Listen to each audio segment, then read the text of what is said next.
This is Joshua from the prepping team. We want to teach you skills for sustainability and how to be able to be self-sustaining in the times of dire need.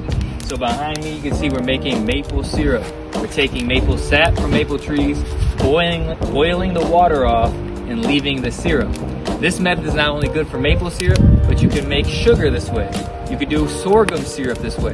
You can do different types of sap and different types of plant-based boiling for your sweeteners.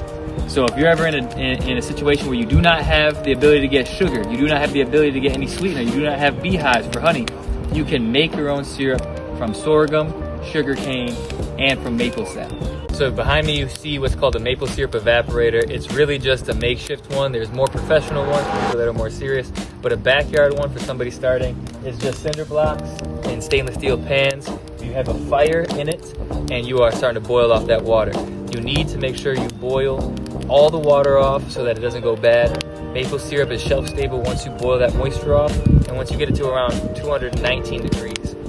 Because as the water starts boiling, remember water boils at 212 degrees. Once the water starts boiling off, the boiling point of the syrup is going to go higher because it's actually a different substance. All right, so that's what we have here is an evaporator. As the sap boils down, we'll combine the pans, and then we'll put more sap into the pans until we're done boiling all the sap. Sap is only about 2 to 3% sugar. So that's about a 40-to-1 ratio of you being able to get a gallon of sap for gallon of syrup for 40 gallons of sap. All right, so you need to understand that ratio to be able to boil the maple sap in the right fashion. So you can see here we have 3 pans boiling the sap. The fire is most concentrated in the back, so this is boiling the fastest. This is also boiling pretty well, but the fire isn't here as much. So this is technically kind of like a warming pan. So you can warm the sap and transfer it to the boiling pans as it boils down. You do not want to put fresh sap into a pan that already has boiling sap in. You want to put fresh sap in a fresh bin. So that's why this warming pan is good for you to be able to transfer the sap over and then fill it up with fresh sap after it's empty. All right, so that's how you're using this 3-pan system. Some evaporators have like 3 slots and do the same thing. So we're doing it with pans. All right, we're getting prepared for maple season. Let's get everything together.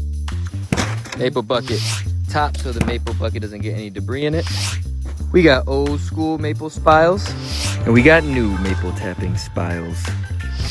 And we've got our sap hose. I do have a maple tapping bit. You don't need to get a special bit, but this bit just helps clean out any wood chips from the hole. I put a piece of tape here to mark how deep I should be drilling for bigger trees. This is a smaller tree, probably gonna get 1 tap in here. So I'm only gonna go about 3/4 of the way. And just like I showed you, here's the old school way. So this is a metal spile in the same way, and it lets you hang the bucket with the cover that I'll put on. So you'll need to dump them often, tend to them more often, and they need to be transferred so that the sap doesn't go bad on a warm day. So you're gonna take the drill and you're gonna drill the tree at a slightly upward angle so that the sap could run down, and you're gonna drill in straight in and straight out so you don't round out the hole. You can lightly tap it in with a smaller hammer.